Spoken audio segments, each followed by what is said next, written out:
Welcome students. Today I will teach you different type of sentences on the basis of meaning and why it is very important to know different type of sentences on the basis of meaning if we want to do the question on narration. तो मैं आपको आज बच्चों समझाने जा रहा हूँ कि सेंटेंसेस है वो कितनी टाइप के होते हैं on the basis of meaning और ये जो डिफरेंट टाइप ऑफ सेंटेंसेस होते हैं उसके अंदर हमें अगर उनको नरेशन चेंज करना होता है इनडायरेक्ट स्पीच में चेंज करना होता है तो हमें कौन कौन से कंजंक्शंस यूज़ करने होते हैं। तो ये एक अलग ही टाइप का आपको दोनों ही टॉपिक हैं वो एक ही वीडियो में आपको करवा रहा हूँ और लास्ट के अंदर आपको क्या है कि डिफरेंट टाइप ऑफ सेंटेंसेस की मैं एक एक्सरसाइज देने जा रहा हूँ and you will tell which type of sentence is given, which type of sentence is that particular sentence, and if it is given in the reported speech, which conjunction we will use for changing it into the indirect speech. Welcome students. Let's study types of sentences on the basis of meaning. This topic is very important. I want to teach you types of sentences and how study of types of sentences is important for study of narration. If you want to learn about narration, then you must know what are different types of sentences on the basis of meaning. Now, if I tell you the type of sentences, okay, so I want to tell you what is a sentence, then what is a phrase, then what are different 4 types of sentences on the basis of meaning, and then I will tell you how these different type of sentences change in indirect speech and how we use different type of conjunctions for these 5 type of sentences. Now if we tell you what is a sentence, then a sentence is a group of words that gives a complete sense. A sentence is different from a phrase which gives an incomplete sense. तो बच्चों एक sentence जो होता है वो एक group of words होता है. This is a group of words, okay? और ये एक complete sense देता है. ठीक है, ये एक complete sense देता है. A sentence is different from a phrase which gives an incomplete sense. और जो सेंटेंस होता है वो फ्रेज से अलग होता है और जो फ्रेज होता है वो भी एक ग्रुप ऑफ वर्ड ही होता है लेकिन वो एक इनकम्प्लीट सेंस देता है. यही दोनों में बेसिक डिफरेंस है कि एक सेंटेंस और फ्रेज में क्या डिफरेंस है. For example look at the following phrases and sentences.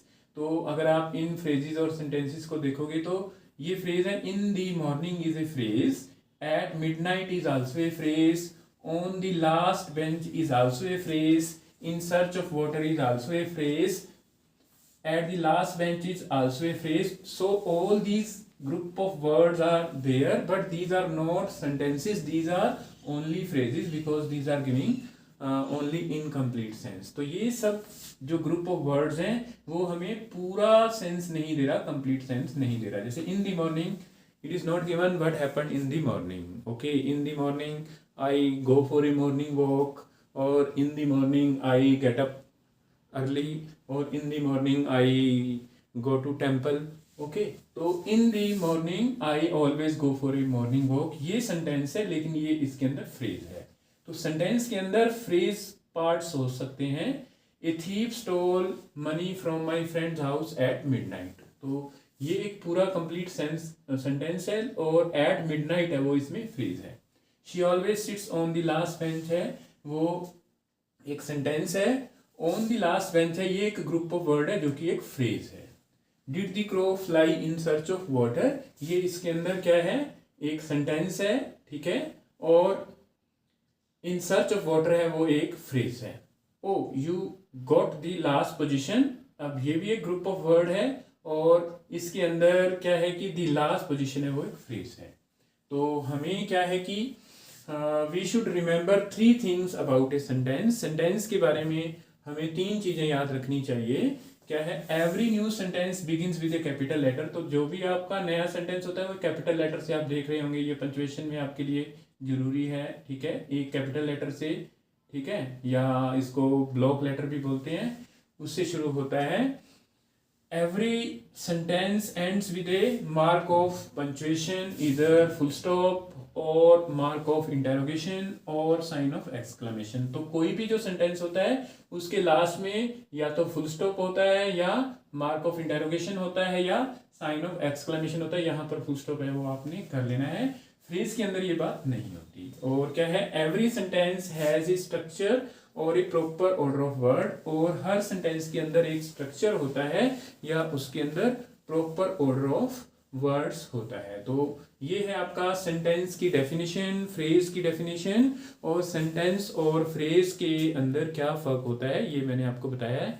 Now I want to tell you different type of sentences on the basis of meaning.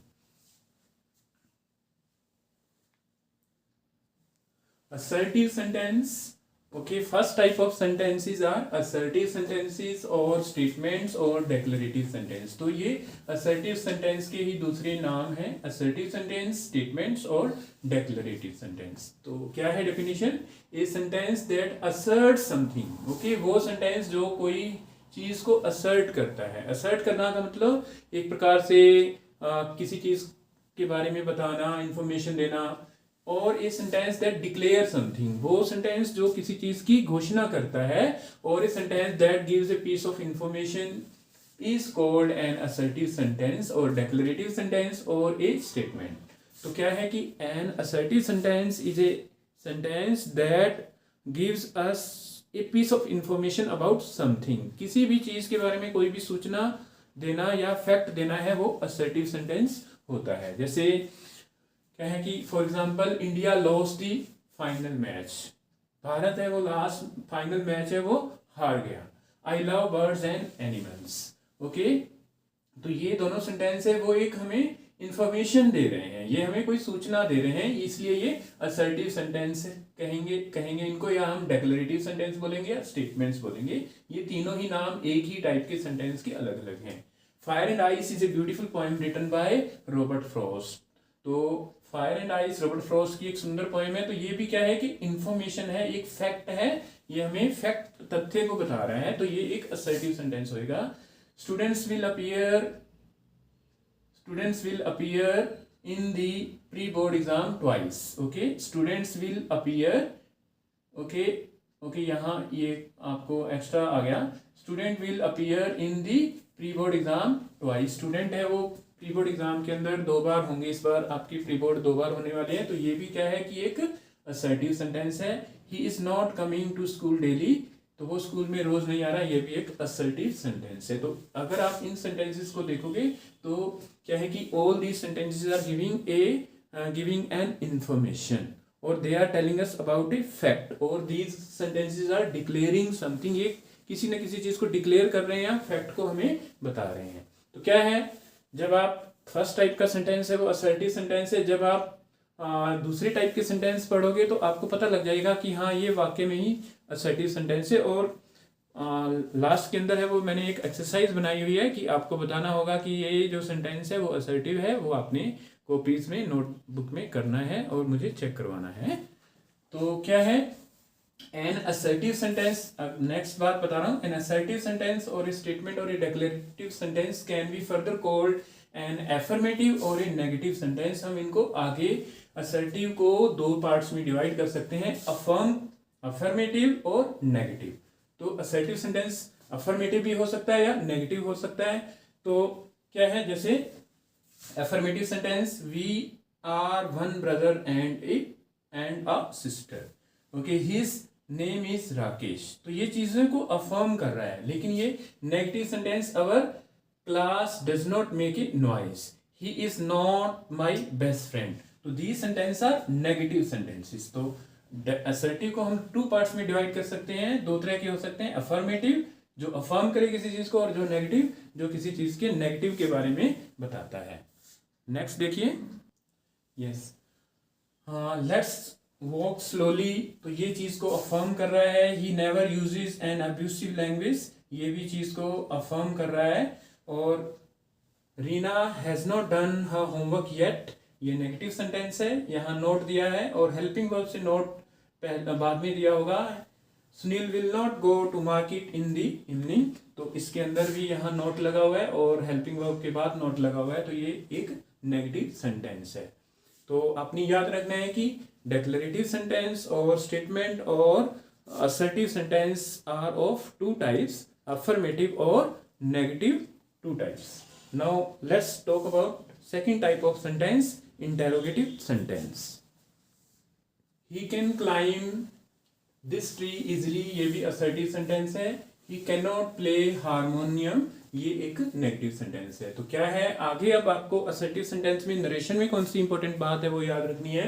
क्या है, if we are given an assertive or a declarative or a statement in the reported speech, we use the conjunction that for changing the narration. तो क्या मैं बताना चाह रहा हूं कि अगर assertive sentence आपको रिपोर्टेड स्पीच के अंदर है वो दिया होता है, तो आपको क्या है कि नरेशन के अंदर जो कोमास है उसको रिमूव करने के लिए हम दैट कंजंक्शन है वो लगाते हैं. तो क्या है, दोबारा से रिपीट कर देता हूं कि अगर कोई भी रिपोर्टेड स्पीच दिया होता है तो उसमें कोई डेक्लरेटिव सेंटेंस दिया होता है, जैसे he can climb this tree easily, तो इसको अगर आपने चेंज करना है तो आपको क्या है कि कोमा को हटाने से पहले आपको दैट कंजंक्शन है वो यूज करना होता है. तो यही इंपॉर्टेंट मैं आपको बात बताना चाहता हूँ. अब सेकंड टाइप के सेंटेंसेस हैं interrogative sentences. Those sentences that ask a question or demand a reply are called interrogative sentences. वो sentences जो कोई question पूछ करते हैं या जो sentences हमारे सामने कोई हमारे से उत्तर चाहते हैं उनको हम interrogative sentence बोलते हैं. An interrogative sentence begins with a helping verb, is, am, are, do, does, did, has, have, had, has been, okay, had been, has been, have been, had been, will, shall, okay, will be, shall be, और will have और shall have और can, could, may, might, okay, जो भी model auxiliaries हैं या जो भी helping verbs हैं, ओके, यहाँ पर आपने हैव बीन कर लेना है, यहाँ हैड बीन दो बार आ गया, इसको हैड बीन कर लेना है. तो वो सेंटेंस है वो क्या है, वो इंटेरोगेटिव सेंटेंस होते हैं. जैसे और एक क्वेश्चन वर्ड या फिर वो क्वेश्चन वर्ड से शुरू होते हैं, जैसे what, when, where, who, how, which, whose, whom, इनसे शुरू होंगे तो उनको हम इंटेरोगेटिव सेंटेंस बोलेंगे. जैसे डिड आ रहा है, ठीक है, डिड शुरू में ही आ रहा है, ठीक है, did, do, does, did, yes. Did Australia win the ICC world cup 2023, तो ये एक क्या है, इंटेरोगेटिव सेंटेंस है या इंटेरोगेटिव मार्क है वो आपने लगाना है.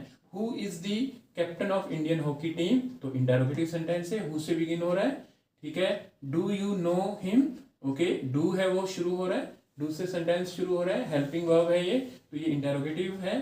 Did he beat you, okay, तो ये भी इंटेरोगेटिव सेंटेंस है. Has he locked the main gate, तो ये इंटेरोगेटिव है. तो अब क्या है, कंजंक्शन नरेशन में आपने कौन सी मेन चीज रखनी है. If we are given an interrogative sentence in the reported speech, we use conjunction if और whether for changing the narration. और अगर आपको कोई इंटेरोगेटिव सेंटेंस को नरेशन के अंदर आपको दिया जाता है इंडायरेक्ट स्पीच के अंदर, तो आपको इफ या वेदर, WHETHER, वेदर दोनों में से एक लगाना होता है. लेकिन अगर आपका सेंटेंस है वो WH वर्ड से शुरू हो रहा है, what, when, where, who, how, which, whose, whom, तो फिर हमें इफ भी नहीं लगाना होता है. ये चीज आपको नरेशन के अंदर है वो याद रखनी है. तो दो टाइप के आपको सेंटेंसेस पता लग गए होंगे, डेक्लरेटिव सेंटेंस, ओके, या फिर हम कहेंगे असर्टिव सेंटेंस या स्टेटमेंट, और वो आगे दो टाइप के थे, एफर्मेटिव और नेगेटिव. और आगे फिर सेकंड टाइप का जो सेंटेंस था बी में मैंने इसको शो किया है, वो है इंटेरोगेटिव सेंटेंस. अब थर्ड टाइप के सेंटेंस है वो इंपेरेटिव सेंटेंस है. तो थर्ड टाइप के सेंटेंसेस है वो इंपेरेटिव सेंटेंस है. Those sentences which give an order, advice, command और request are called imperative sentences. तो जो सेंटेंसेस हमें कोई भी ऑर्डर देते हैं या एडवाइस देते हैं या कमांड देते हैं, आदेश देते हैं या रिक्वेस्ट, प्रार्थना करते हैं, उनको हम इंपेरेटिव सेंटेंस बोलते हैं. And imperative sentence also ends with a full stop, इसके लास्ट में भी हम फुल स्टॉप लगाते हैं. For example, please bring a glass of water for me, तो ये एक रिक्वेस्ट है. We should speak the truth, advice है. चेज द एनिमी ये एक कमांड है, आदेश है। स्विच ऑफ द लाइट्स ये एक ऑर्डर है। तो यहाँ पर ये सभी सेंटेंस है वो क्या है, फुल स्टॉप से एंड हो रहे हैं, ये फुल स्टॉप यहाँ आएगा। तो इसको आपने क्या है, फर्स्ट लेटर है वो कैपिटल कर रहे हैं हम। तो इसके अंदर क्या इंपेरेटिव सेंटेंस में आपको मेन याद रखना है कि ये first form of verb, okay, present form of verb से शुरू होते हैं। ब्रिंग, स्पीक, चीज, स्विच, ओके।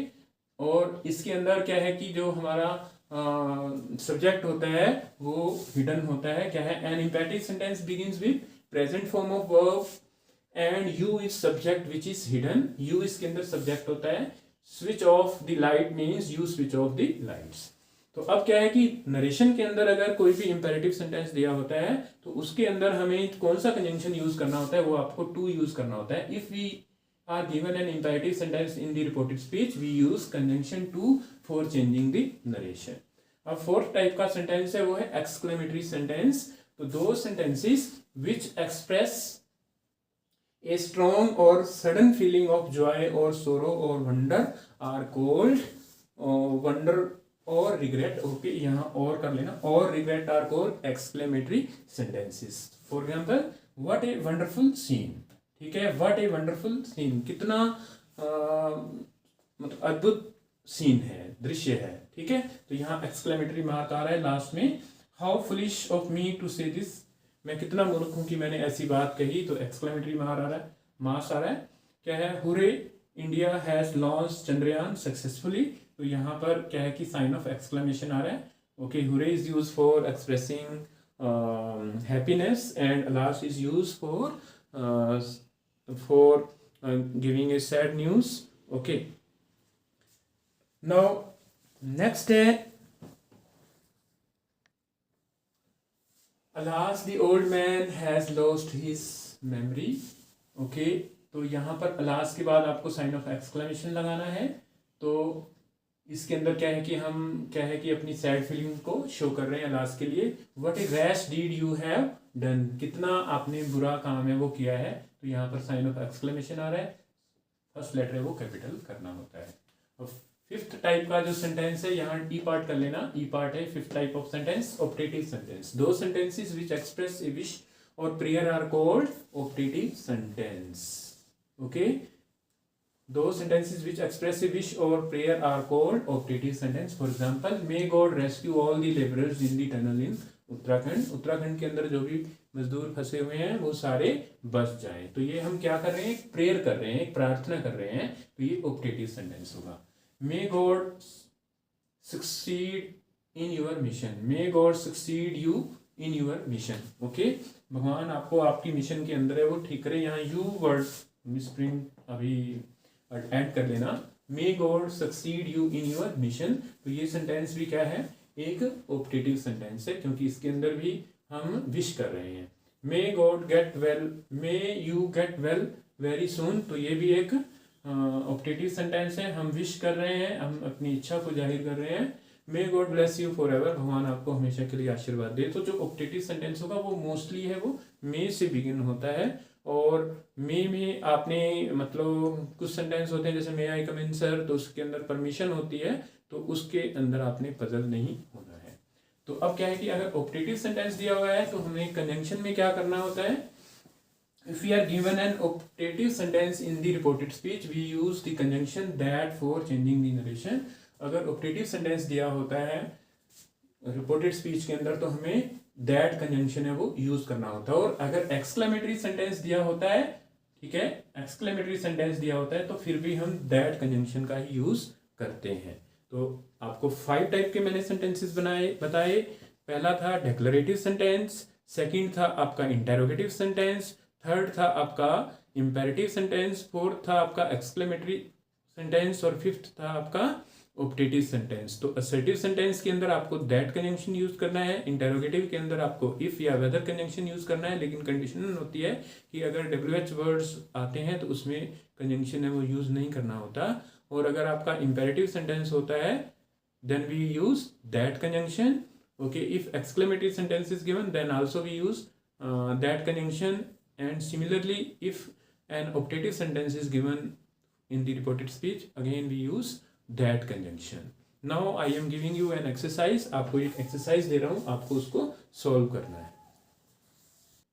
एक्सरसाइज के अंदर क्या है कि identify the type of sentence. आपको टाइप ऑफ सेंटेंस फर्स्ट मैंने आपके लिए सॉल्व कर दिया है कि टाइप ऑफ सेंटेंस कौन सा है, ये वाले आपने इसको सॉल्व करना है। Which and tell which conjunction you will use for changing the narration in this sentence in the given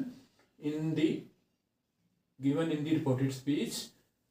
okay if this sentence is given in the reported speech, तो कौन सा कंजंक्शन आएगा। जैसे this train is not running on time, तो यहाँ पर हमें that, क्योंकि ये डेक्लरेटिव सेंटेंस है या स्टेटमेंट है या असर्टिव सेंटेंस है, तो हम दैट कंजंक्शन यूज करेंगे। यहाँ पर आपने लिखना है। ऐसे ही where has Rohan gone, okay call the doctor please, kindly lend me your book, I like this book. तो all these sentences you have to solve yourself. तो स्टूडेंट, ये है आपका मेरा लेक्चर है टाइप ऑफ सेंटेंसेस के ऊपर कि on the basis of meaning 5 type of sentences are there and how which type of conjunction is used for changing these 5 different type of sentences। ये चीज़ आपको याद रखनी है। और बहुत बार ये चीज़ें आपको क्लास के अंदर है वो बताई भी जाती हैं, लेकिन फिर भी आप है वो भूल जाते हैं, तो इसलिए मैंने इसको वीडियो बनाया है। अपनी ये एक्सरसाइज है वो सभी ने सोल्व करके रखनी है, और whenever I will be available in the school you will show this exercise to me। आपने इसको सॉल्व करना है। अब क्या है कि नेक्स्ट वीडियो के अंदर ओके जो वीडियो है वो विद इन 2 days 3 days में आएगी। उसके अंदर मैं आपको क्लोजेस का टॉपिक है वो करवाऊंगा, जिसके अंदर आपको बताऊंगा कि type of sentences on the basis of structure, कि सेंटेंस के 3 टाइप्स जो होते हैं okay on the basis of structure. Okay sentence are of 3 type on the basis of structure, okay that I will tell you and I will teach you clauses। okay clauses का जो topic है वो आपको clear मैं next video के अंदर है वो करूँगा। तो अगर वीडियो अच्छी लगे बच्चों तो इसको शेयर जरूर करना। Okay thank you very much and have a nice day.